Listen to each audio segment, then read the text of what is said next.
নির্যাতিত ফিলিস্তিনিদের জন্য আমার নিজের লেখা একটি কবিতা আবৃত্তি করছি।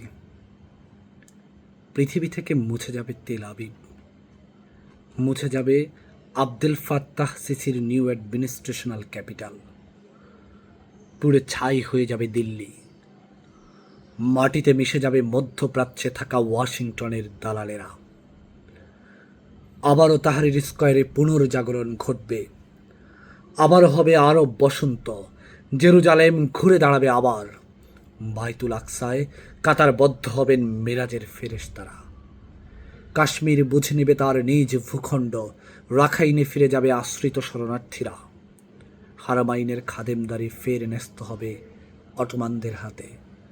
কলকাতা নয়, ঢাকাই হবে সংস্কৃতির রাজধানী। দেখো দেখো বখতিয়ারের ঘোড়ায় চড়ে কে আসছে, দেখো মাহদি আসছে, দেখো ঈসা ফিরছে। ওই শোনো খালিদ বিন ওয়ালিদের রণধ্বনি, আলী ইবনে আবু তালিবের তরবারি।